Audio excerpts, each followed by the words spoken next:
Police की निरंतर drive में जैसा कि आपको बताया गया है कि हम लोग काफी अपने सोशल मीडिया यूनिट के माध्यम से एवं अन्य तकनीकी और मानवीय स्रोतों के माध्यम से लगातार जो एंटी नेशनल एलिमेंट्स हैं उनके ऊपर हम लोग नजर रखे हुए थे। इसी क्रम में कल एक और महत्वपूर्ण गिरफ्तारी हुई है। जो गिरफ्तार अभियुक्त है उसका नाम है मरगूब अहमद दानिश, पुकारू नाम ताहिर है, पिता का नाम सैफुद्दीन। ये मुनीर कॉलोनी फुलवारी शरीफ का रहने वाला है। मूल रूप से ये लोग चंदौती थाना गया के रहने वाले हैं, लेकिन काफी देर से फुलवारी शरीफ थाना में बसे हुए हैं। वर्ष 2006 से लेकर 2020 तक जो गिरफ्तार अभियुक्त है ये दुबई में यूनाइटेड अरब अमीरात में काम करता था और 2020 के बाद ये लॉकडाउन के बाद यहीं पे फुलवारी शरीफ में परमानेंटली वापस आए हैं। इसी दौरान में हमने कुछ नंबरों को जीरो डाउन किया था। एक ऐसा नंबर पता चला था जिसमें बहुत ही आपत्तिजनक पोस्ट, राष्ट्र विरोधी वीडियोस, नारे इत्यादि उनका प्रचार और प्रसार किया जा रहा था। उसी नंबर को जब डेवलप किया गया तो स्थानीय स्रोतों के माध्यम से और तकनीकी अनुसंधान के सहयोग से इस लड़के को जीरो डाउन किया गया। कल रात को इसकी गिरफ्तारी की गई है, इस सुपुर एरिया से गिरफ्तारी की गई है। उसके पश्चात इसको थाना लाया गया और इसके पास जो मोबाइल फोन था उसका तकनीकी विश्लेषण किया गया। विश्लेषण के क्रम में पता चला कि ये व्यक्ति गजवा हिंद नाम का संस्था के साथ जुड़ा हुआ था और इसने 2 व्हाट्सएप ग्रुप बना रखे थे। जो सबसे महत्वपूर्ण बात यह है कि जो पहला व्हाट्सएप ग्रुप है जिसके लगभग 181 सदस्य हैं, वो एक पाकिस्तानी नंबर जिसका हैंडलर फैजान है, पाकिस्तानी नंबर के द्वारा उस ग्रुप को क्रिएट किया गया था ऐप्स के माध्यम से। और उसके बाद जो ताहिर है और दानिश, इसको उसका ग्रुप एडमिन बनाया गया था और उसमें जो सदस्य हैं वो इंडिया के अलावा पाकिस्तान, यमन और अन्य गल्फ की कंट्रीज के भी उसमें सदस्यों को जोड़ा गया था। बहुत रिसेंटली जून के महीना में जो अभियुक्त है इसने 4 पाकिस्तानी नंबरों को और जोड़ा था। इस ग्रुप में जो भारत के विरुद्ध देश विरोधी बातें, वीडियोस को पोस्ट करना, कश्मीर में चल रहे आतंकवाद के समर्थन में वीडियोस को पोस्ट करना, ये सब बातों का और विचारों का आदान प्रदान होता था और अधिक से अधिक लोगों को जोड़ने के लिए, प्रोत्साहित करने के लिए ये लोग काम कर रहे थे। इसके अलावा जनवरी में इसने एक और ग्रुप बनाया जिसमें 10 सदस्य थे, जिसमें 8 बांग्लादेश के हैं, एक ये स्वयं था और एक पाकिस्तानी उसका मेंबर था, जिसमें भी जो खास करके बांग्लादेशी मुस्लिम्स हैं उनको भड़काने के लिए और भारत विरोधी कार्य करने के लिए इस ग्रुप में के माध्यम से प्रोत्साहित किया जा रहा था। इसकी गिरफ्तारी के बाद हम लोगों को और क्लूज मिली हैं और जो बाकी ग्रुप के सदस्य हैं, खास करके जो यहीं के रहने वाले हैं, उनका भी हम लोग ट्रेस करवा रहे हैं। इन लोगों के जो चैनल्स हैं, कहाँ से इनका फंडिंग आ रहा है, आय का स्रोत है, उसका सत्यापन करवाने के लिए एक विशेष टीम हम लोगों ने तैयार की है।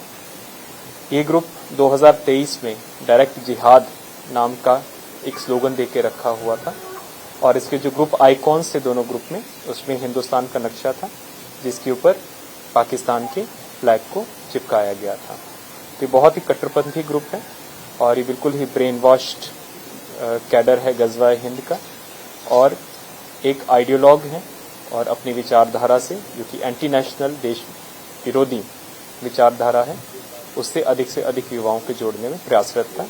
ये एक स्लीपर सेल माना जा रहा है और जो बाकी सदस्य हैं उनका सत्यापन करके उनकी भी गिरफ्तारी की कार्रवाई की जाएगी। के जो कमांडेंट है मूसा जो मारे गए थे, उनसे वर्तमान में इब्राहिम है, उनसे भी कोई कनेक्शन नहीं जुड़ रही है? अभी हम लोगों के पास जो नंबर आए हैं, क्योंकि आप सभी जानते हैं कि वो लोग डायरेक्ट नंबर नहीं रखते हैं, ऐप्स के माध्यम से नंबर्स को क्रिएट करते हैं, तो अभी अनुसंधान प्रारंभ हुआ है इसमें टोटल 181 सदस्य जो हैं, एक एक नंबर का विश्लेषण किया जाएगा, क्योंकि इसमें बहुत से नंबर ऐसे भी हैं जो दूसरे मुल्कों के नंबर हैं जिनका डिटेल्स हम लोग यहाँ से डायरेक्टली प्राप्त नहीं कर सकते हैं। उसके लिए हम लोगों को अन्य जो सिस्टर एजेंसीज उनका सहयोग प्राप्त करना पड़ेगा।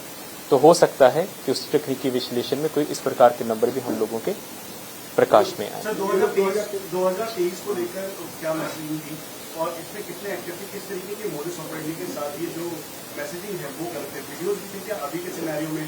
जैसे रिसेंट जो हैपनिंग हो रही है भारत में? अधिकांश जो वीडियोस थी वो कश्मीर के आतंकवाद के साथ संबंधित थी और इसके अलावा जो अन्य इस्लामिक मुल्कों में जहां जहां पर भी सिविल अनरेस्ट है, डिस्प्यूट है, आईसीएस है, खुरासान, सीरिया की वीडियोस हैं, उन वीडियोस के माध्यम से ये अपने ग्रुप मेंबर्स को मोटिवेट करने का प्रयास कर रहे थे। पाकिस्तान के लोगों से जो बता रहे थे, पाकिस्तान के काफी मेंबर्स हैं, उनसे जो चैट हो रहा है उनसे क्या बातें हो रही है पाकिस्तान के लोगों से? जैसे कि मैंने आपको बताया है कि राष्ट्र विरोधी बातें हो रही थी, भारत को पुनः इस्लामिक राष्ट्र बनाने के लिए और इस्लामिक कॉन्क्वेस्ट कराने के लिए हिंदुस्तान के इस प्रकार की बातें थी, किस प्रकार से सोसाइटी में वायलेंस फैलाना है, इस प्रकार की बातें थी, और जिहाद के लिए लोगों को कैसे प्रेरित करना है, उस संबंध में लाइक्स और वीडियोस और पोस्ट किए गए थे। अमरावती, उदयपुर या नुपुर शर्मा, इन सबको लेकर कोई कन्वर्सेशन था इसमें? नहीं, कोई डिस्कशन? इसको लेकर अभी तक कोई कन्वर्सेशन प्रकाश में नहीं आया। उनसे इनका क्या कनेक्शन है? उनके साथ भी इनका कनेक्शन जुड़ा? नहीं, अभी तक जो हम लोगों का कल का जो हुआ है उनके साथ ये एक सेपरेट ऑर्गेनाइजेशन है, वो एक सेपरेट ऑर्गेनाइजेशन है, अलग तरह का दोनों अलग अलग हैं, दोनों अलग अलग हैं। चलिए 2023 का क्या प्लान है इनका? क्या 2023 में जो इनकी पोस्ट वही चल रही थी कि हम लोग डायरेक्ट जिहाद में पार्टिसिपेट करेंगे, डायरेक्ट जिहाद आपके में। नक्शे की बात आपने बताई, तो नक्शे में किसी प्रकार की कोई टिक मार्क इन लोगों के माध्यम से दिया गया है? नहीं, टिक मार्क नहीं दिया गया है, उसको एक अखंड भारत का जो पुराना नक्शा था उसी को ही पूरा अखंड भारत का करते हुए, लेकिन उसमें पाकिस्तानी फ्लैग को प्रसारित किया गया। लगता है कि फुलवारी सेफ जोन बन रहा है? देखिए, अभी तक जो हम लोगों ने जो कल से हम लोगों ने गिरफ्तारियां शुरू की हैं, इसमें अधिकांश लोग तो फुलवारी के हैं। हम ये नहीं बोलेंगे कि फुलवारी सेफ जोन बन रहा है, लेकिन ऐसे जितने भी स्लीपर सेल्स हैं, क्योंकि इनके रीच बहुत जगह पे, जैसे कल वाले केस में भी आज मुजफ्फरपुर, मोतिहारी, अन्य जगह पे जाके टीम्स रेड कर रही हैं, तो हम लोगों निरंतर सतर्क हैं और इस प्रकार के जितने भी सेल्स हैं या फिर इस प्रकार की जितनी भी ऑर्गेनाइजेशंस हैं उनके ऊपर निरंतर हम लोगों की नज़र है, ताकि कोई भी किसी प्रकार की एंटी नेशनल एक्टिविटी में कामयाब नहीं हो पाए। इस वाले मामले में एक गिरफ्तारी हुई है और कल वाले मामले में 3 गिरफ्तारियां। ये माना जा सकता है कि जम्मू कश्मीर से अब फुलवारी की कनेक्शन जुड़ चुकी है? इसमें कुछ सदस्य जो हैं, क्योंकि हिंदुस्तान के अलग अलग भागों से हैं और इसमें जो जम्मू कश्मीर के आतंकवाद को लेकर पोस्ट्स की गई हैं, फिलहाल तो यही इसमें एक कनेक्शन है। जम्मू कश्मीर की सक्रिय संस्था है। हाँ, और उसमें पाकिस्तान, बांग्लादेश के तमाम लोग जुड़े हुए हैं, तो फुलवारी से भी ये कनेक्शन जुड़ रही है। पाकिस्तान का कनेक्शन हो सकता है? पाकिस्तान का कनेक्शन तो मैंने आपको बता ही दिया है। जो मूल रूप से व्हाट्सएप ग्रुप बना है गजवा हिंद का, इसका जो मूल क्रिएटर है फैजान नाम का पाकिस्तानी हैंडलर है, जो कि पाकिस्तानी नागरिक है, जिसने ऐप के माध्यम से इस व्हाट्सएप ग्रुप को क्रिएट किया था और इसको एडमिन बनाया था।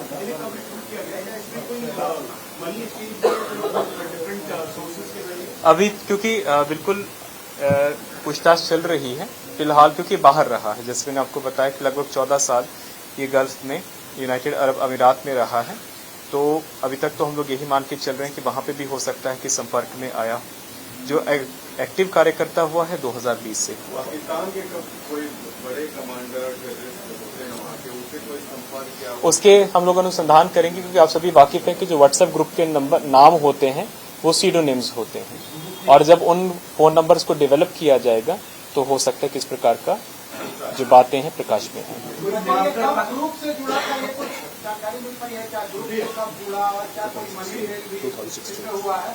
ये 2016 में जुड़ा था, और जो मनी ट्रेल है हम इनके बैंक अकाउंट्स ले रहे हैं, बैंक अकाउंट, आधार कार्ड वो लेके फिर जो हमारा प्रवर्तन निर्देशालय एनफोर्समेंट डायरेक्टरेट को हम लोग रिक्वेस्ट करेंगे, क्योंकि इसमें हो सकता है कि इंटरनेशनल लिंक्स भी हों और होंगे भी, क्योंकि इसमें जो ग्रुप के सदस्य हैं बांग्लादेश के भी हैं, यमन के भी हैं और अन्य देशों के भी हैं, तो इसलिए हम लोग जो मनी ट्रेल का और मनी लिंक्स का जो है उसके लिए हम लोग अलग से अनुसंधान करने के लिए प्रवर्तन निर्देशालय को अनुरोध करें। मास्टरमाइंड भी लोग हैं या कोई हालिया दिनों में कोई बड़ी साजिश, ऐसा कुछ आप लोगों को क्लू मिला हो, किसी बड़ी साजिश को अंजाम दे सकते थे?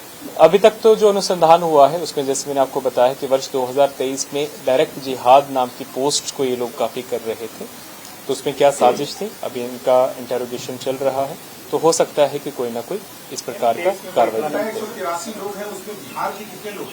अभी पटना से शामिल हैं, कुछ पता चल पाई? अधिकांश लोग जो हैं सीडोनेम से जुड़े हुए हैं, उन लोगों के जब कैफ आ जाएंगे और सब्सक्राइबर डिटेल रिकॉर्ड्स आ जाएंगे तो उसके बाद क्लियर हो पाएगा कि उसमें कौन कौन से राज्य, कौन कौन से जिला और कौन कौन से देश।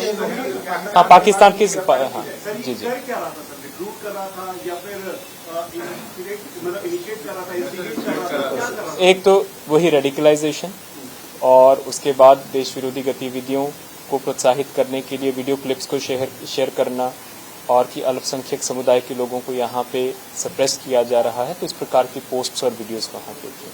तो 12 तारीख को गिरफ्तारी की गई थी, वो अलग मामला था, ये अलग। हाँ, ये दोनों ऑर्गेनाइजेशंस अलग अलग हैं। है जो फुलवाड़ी में रन कर रहे हैं। हाँ, ये दोनों अलग अलग ऑर्गेनाइजेशंस हैं। सवाल ये है कि आपका एक स्टेटमेंट कल काफी कंट्रोवर्सी जनरेट किया और बीजेपी के लीडर्स ने, तमाम बड़े लीडर्स, रविशंकर प्रसाद, सुशील मोदी, ये मेरी बिग लीडर, उन लोगों ने आपत्ति जताई कि आपने आरएसएस को कैसे पीएफआई।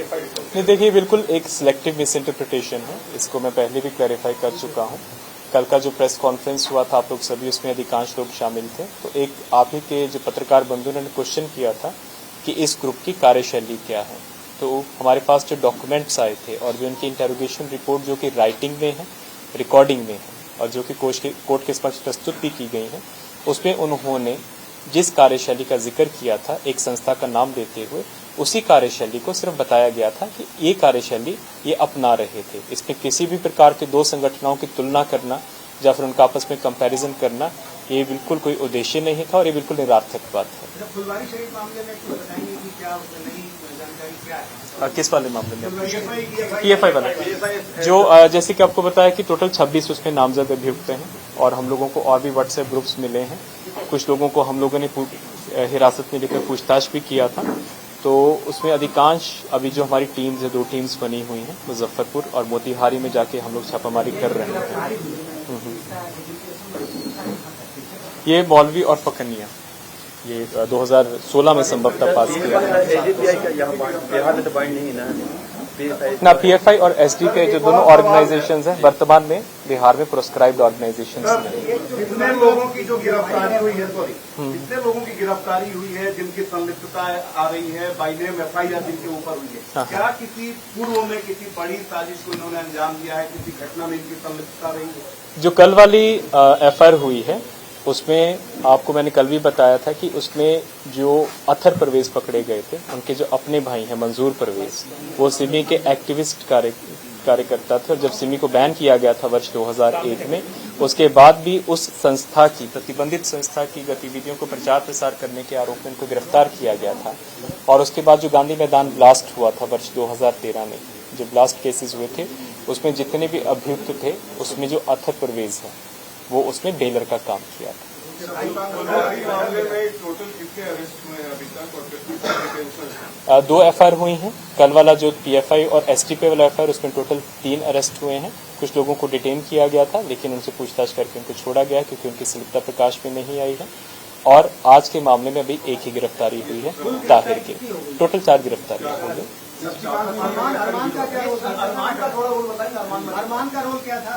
अरमान मलिक का ये रोल था कि जैसे कल उसका बहुत विस्तृत पूछताछ किया गया। एक तो फाइनेंसिंग का काम करता था वो, और मीटिंग्स के संचालन करवाना, और उसने ग्रुप बना रखे थे, व्हाट्सएप ग्रुप बना रखे थे जिसमें स्थानीय लोगों को, क्योंकि लैंड ब्रोकरी का भी काम करता है और इसका आपराधिक इतिहास भी रहा है। 3 बार ये जेल जा चुका है, मर्डर केस में बिहार शरीफ में जेल जा चुका है। तो इसके जेल के साथ भी कुछ क्रिमिनल्स के साथ लिंक हुआ करते थे जो भी वर्तमान में बेल पर हैं। तो उनके माध्यम से पीएफआई के लिए ज़कात के रूप में फंड्स को इकट्ठा करना और उसको ट्रांसफर करना, मीटिंग्स को ऑर्गेनाइज करवाना, सदस्यता बढ़ाने के लिए, इस सब का प्रूफ उसके मोबाइल में भी मिला है और उसकी पूछताछ में भी उसने इस चीज़ की संतुष्टि दी। होटल में लोग ठहरे थे, कितने लोग आए थे और 6 से 12 तक क्या ट्रेनिंग वगैरह यही सब? इसमें जो एक तथ्य प्रकाश में आया है कि 2, जैसे आपको बताया गया था कि ये लोग भी प्रशिक्षण शिविर, शारीरिक प्रशिक्षण के नाम से ऑर्गेनाइज करते हैं। तो एक प्रशिक्षण शिविर सगुना मोड़ में अभी हम लोग जगह का पता करवा रहे हैं। हैदराबाद से लोग आए थे उसको प्रशिक्षण देने में, जूडो कराटे के नाम से प्रशिक्षण देने के लिए आए थे। और एक जो मीटिंग रिसेंटली हुआ है जिसके माध्यम से हम लोगों ने इस ग्रुप को फॉलो करना शुरू किया, जो कि 6 और 7 जुलाई को यहाँ पे नया टोला में ही हुआ था, उसमें कुछ हम लोगों को वीडियोग्राफ्स मिली हैं जिसके माध्यम से जो बाहर से लोग आए हैं, जो कि संभवतः तमिलनाडु या केरल के लोग हो सकते हैं, उनको आइडेंटिफिकेशन करवाने का प्रयास हम लोग कर रहे हैं। कितने लोग आए? तकरीबन बाहर से 7 या 8 लोग आए हैं और हम लोग स्थानीय पुलिस के माध्यम से भी तेलंगाना से, तमिलनाडु और केरल से जब हमारी फोटोग्राफ्स डेवलप हो जाएंगी तो स्थानीय पुलिस को फोटोग्राफ्स भेज के हम उनको पहचान करवाने का प्रयास करेंगे। जो पारंपरिक हथियार होते हैं और लाठी भाला की उसका ट्रेनिंग दिया गया था। क्या क्या इंक्रिमिनेटिंग डॉक्यूमेंट ऐसे मिले? सब्जी बाग की जो रेड्स हुई हैं उसमें SDPI का एक कार्यालय चलता था, लेकिन उसमें कोई भी इंक्रिमिनेटिंग डॉक्यूमेंट नहीं मिला। वहाँ पे जो दो लोग हमको मिले थे उनको हिरासत में लिया गया था, पूछताछ किया गया, लेकिन इंक्रिमिनेटिंग डॉक्यूमेंट कोई नहीं मिला। फिर उनको PR बॉन्ड पे छोड़ दिया गया। फंडिंग की जो बात आई थी, कहाँ से? विदेशों से फंडिंग हुई है। 83 लाख रुपए जो मिले हैं अजहर के अकाउंट में, भाई के अकाउंट में, तो विदेशी फंडिंग हुई नहीं अभी, क्योंकि सिर्फ बैंक अकाउंट हमको एक बैंक अकाउंट मिला है, इंडसइंड का बैंक अकाउंट मिला है, जो कि इसका एक गुडविल एंटरप्राइज करके चलता है, उसके नाम से है।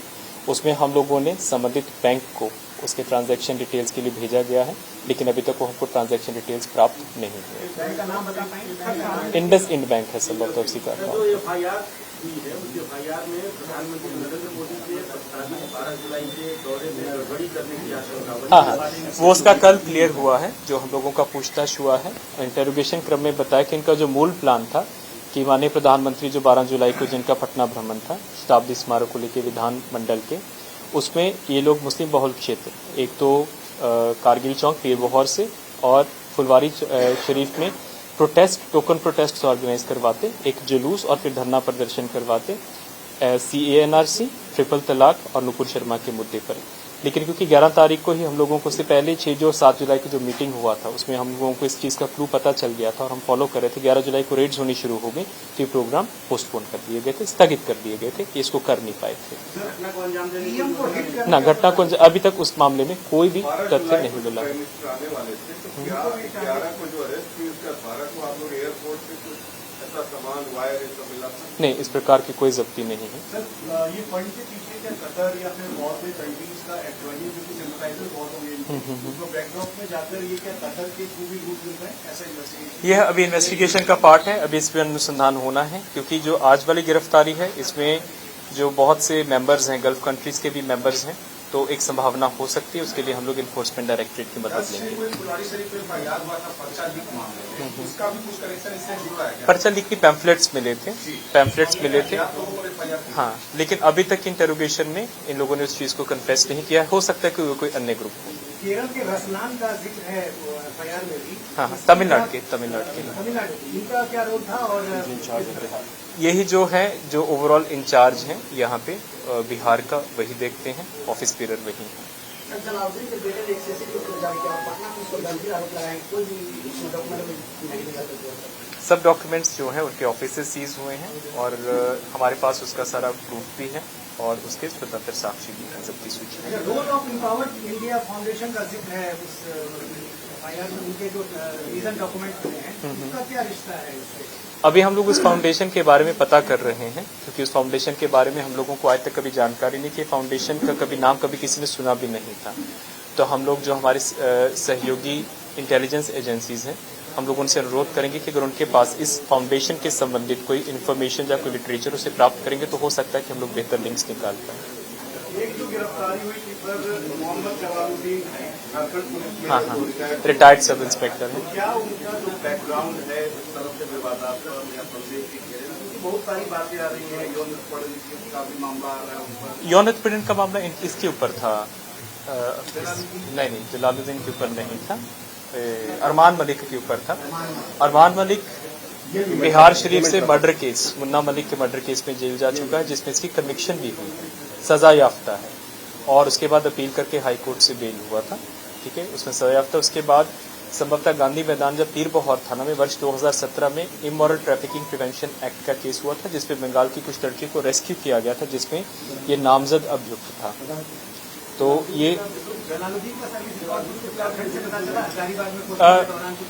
नहीं, जो मोहम्मद जलालुद्दीन है, जो कि झारखंड के रिटायर्ड सब इंस्पेक्टर है, उनका जो भाई है, भाई का डायरेक्ट लिंक अरमान मलिक के साथ था, और जो उसका भाई है उनके साथ ही लैंड ब्रोकरी का काम करता था। पिछले 5 सालों से लगातार ये दोनों मिलकर लैंड ब्रोकरी का काम कर रहे थे। अशरफ, और उसी के माध्यम से ये मोहम्मद जलालुद्दीन के संपर्क में आए थे, और क्योंकि इनके घर में जगह थी तो रेंट का एग्रीमेंट करके पीएफआई का ऑफिस चला रहे थे। और अतरफ की जो भी एक्टिविटीज थी उसमें जलालुद्दीन जलालुद्दीन एक्टिव रूप से सभी मीटिंग्स में एक्टिव रूप से शिरकत करता था और हर एक मीटिंग में वो उपस्थित रहता था। धन्यवाद, थैंक यू।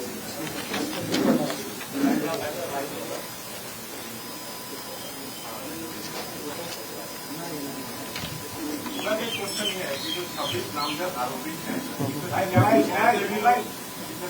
ऐसे भी लोग हैं जो पटना के बिजनेसमैन हैं, कॉलेज के स्टाफ हैं।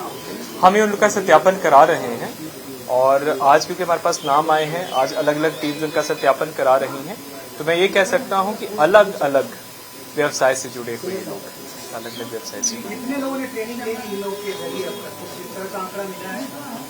अभी तक हम लोगों को 2 प्रशिक्षण शिविरों का प्रूफ मिला है।